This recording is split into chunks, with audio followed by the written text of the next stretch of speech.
Let's get started. ఇక్కడ మనకి 2 verbs ఉన్నాయి. హ్యాంగ్ అంటే ఉరి తీయడం, హ్యాంగ్ అంటే వేలాడదీయడం. మరి ఇది ఎట్లా గుర్తుపట్టడం అంటే situation will tell us of course. Okay, picture ని వేలాడదీస్తాం, టెర్రరిస్ట్ ని ఉరి తీస్తాం, ఈ విధంగా మనకు క్లారిటీ ఉంటుంది. But when it comes to the verb number 1 we need to be very very clear. ఇక్కడ ఏంటంటే హ్యాంగ్ అంటే ఉరి తీయడం వర్బ్ నెంబర్ 1, వర్బ్ నెంబర్ 2 వచ్చేసి హ్యాంగ్ అండ్ వర్బ్ నెంబర్ 3 వచ్చేసి హ్యాండ్. ఓకే, ఈ విధంగా చెప్తాం. ఇక్కడ మాత్రం వేలాడదీయడం గురించి మాట్లాడినప్పుడు verb number 2 hung and verb number 3 hung. Okay, ఇది వేలాడదీయడం గురించి. So let's have some examples to get some clear picture. ఇక్కడ ద టెర్రరిస్ట్ వాస్ హ్యాంగ్డ్. ఇక్కడ ఏంటి, టెర్రరిస్ట్ వాస్ హ్యాంగ్డ్. ఇక్కడ కన్ఫ్యూజ్ కావడానికి ఏం లేదు. ఇక్కడ చూడండి, టెర్రరిస్ట్ ని ఉరి తీశారు అని చెప్తున్నాం. ప్యాసివ్ వాయిస్ లో ఉంది. ప్యాసివ్ వాయిస్ లో ఎందుకంటే అతన్ని వేరే వాళ్ళు ఉరి తీసి చంపేశారు, అతను ఉరి తీయబడ్డాడు అని చెప్తాం కాబట్టి. Okay, the terrorist was hanged for serial killings. Okay, లేకపోతే సీరియల్ బ్లాస్టింగ్స్ కావచ్చు, anything whatever the reason for the murders he committed, అతను చేసిన హత్యలకి కావచ్చు.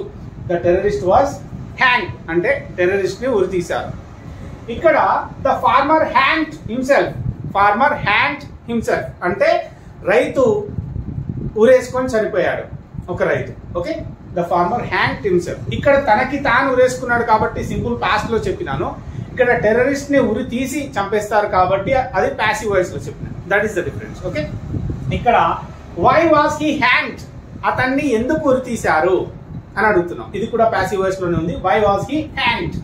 ఇక్కడ ఆన్సర్ ఏం చెప్తున్నామంటే he was hanged for the murder, he was hanged for the serial killings. Okay, వరుసగా మనుషుల్ని చంపినందుకు కావచ్చు, మర్డర్ కి కావచ్చు, అతన్ని ఏం చేసిండు, ఉరి తీసి చంపేసిండు. He was hanged. Kasab was hanged for the Mumbai blasts. Okay, Mumbai blast కేసులో కసబ్ ని ఉరి తీసిరు అని చెప్తాం. ఓకే, ఇట్లా why did he hang himself అంటే అతను ఎందుకు ఉరేసుకున్నాడు. He hang himself due to the debts అంటే డ్యూ టు ద డెబ్ట్స్ అంటే అప్పుల కారణంగా ఉరేసుకున్నాడు. Why did he hang himself, ఇక్కడ అతను ఎందుకు ఉరేసుకున్నాడు అని చెప్తున్నాం. He hang himself due to the debts. Okay, ఈ విధంగా చెప్తాం.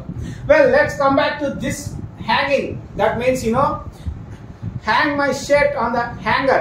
మనకి ఇండ్లలో హ్యాంగర్ ఉంటది కదా, హ్యాంగర్ కి షర్ట్ ని వేలాడదీస్తాం, అక్కడ వేస్తాం, హ్యాంగర్ కి వేస్తాం. So I'm hanging my shirt on the hanger. Hanger పైన నా షర్ట్ నేను వేస్తున్నా అని చెప్పడానికి. సో ఇక్కడ ఏంటి అంటే హ్యాంగింగ్ అంటే ఇది వేలాడదీయడం. Let's go for some examples. ఇక్కడ చూస్తే he hung the picture on the wall. ఆ వాల్ పైన అతను పిక్చర్ ని వేలాడదీసిండు అని చెప్పడానికి ఈ విధంగా చెప్తాం. ఇక్కడ ఇది పాస్ట్ టెన్స్ లో ఉంది. Verb number 2 he hung the picture on the wall అంటే అతను వాల్ పైన పిక్చర్ ని వేలాడదీసిండు అని చెప్పడానికి. Okay, well I was hanging on to the rope. I was hanging on to the rope. నిన్న నేను తాడు పట్టుకొని వేలాడుతూ ఉంటుని, నేను తాడు పట్టుకొని వేలాడుతూ ఉంటుని, ఈ విధంగా చెప్తాం. Hanging on to the rope అంటే తాడు పట్టుకొని వేలాడడం. వెల్ ఇక్కడ he was hung upside down. Okay, he was hung upside down అంటే ఇక్కడ ఏంటి అంటే చూడండి, అతన్ని వేలాడదీశారు. ఇక్కడనేమో నేను వేలాడుతూ ఉంటుంది అంటేనేమో ఐ వాస్ హ్యాంగింగ్. ఓకే, ఇక్కడ అతన్ని వేలాడదీశారు అంటే ఎవరో. సో ఇక్కడ ప్యాసివ్ వాయిస్ ఏమని చెప్తాం, he was hung upside down అంటే అతన్ని తలకిందులుగా వేలాడదీశారు. అప్సైడ్ డౌన్ అంటే ఏంటి, తలకిందులుగా. అతన్ని తలకిందులుగా వేలాడదీశారు. ఓకే, ఈ విధంగా చెప్తాం. Well Ram Charan and junior NTR is seen hanging on to the rope while saving the boy from the train explosion in RRR. RRR లో బ్రిడ్జ్ కింద బాలుడు ఉంటాడు కదా, ట్రైన్ ఎక్స్ప్లోడ్ అవుతుంది.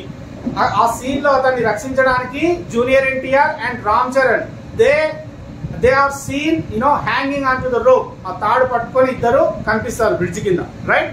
సో ఆ విధంగా మనం చెప్పవచ్చు hanging on to the rope. They were hanging on to the rope to save the boy. Well guys, ఇక్కడ he was hung upside down అంటే ఏంటి, అతన్ని తలకిందులుగా వేలాడదీశారు అని చెప్పడానికి. Okay, we're getting some kind of disturbance anyway. Well ఇక్కడ who hung this picture on the wall అంటే గోడ మీద పిక్చర్ ని ఎవరు వేలాడదీశారు, ఎవరు పెట్టారు అని చెప్పడం. ఆఫ్ కోర్స్ ఓకే, మరి అంత స్ట్రైట్ గా వెళ్ళలేం కదా. Who hung the picture, who hung this picture on the wall, ఆ గోడ పైన ఈ పిక్చర్ ని ఎవరు పెట్టారు అని చెప్పడానికి. Okay, Don't hang up my phone. Don't hang up. Just listen to me. Listen to me. Listen to what I am going to say. Don't hang up the phone. అంటే ఫోన్ పెట్టేయద్దు. Listen to me. విను, నేను చెప్పేది విను. Phone cut చేయకు అని చెప్పాలంటే ఏమని చెప్పాలి? Don't hang up the phone. Just wait. Hang on for a minute. ఒక నిమిషం ఆగు. Listen to what I am going to say. నేను చెప్పేది విను. Don't hang up the phone. Phone cut చేయకు. ఈ విధంగా మనం యూజ్ చేస్తాం. ఓకే గైస్, ఇక్కడ హ్యాంగ్ అంటే వేలాడదీయడం, వర్బ్ నెంబర్ 2 వచ్చేసి హంగ్, వర్బ్ నెంబర్ 3 వచ్చేసి హంగ్.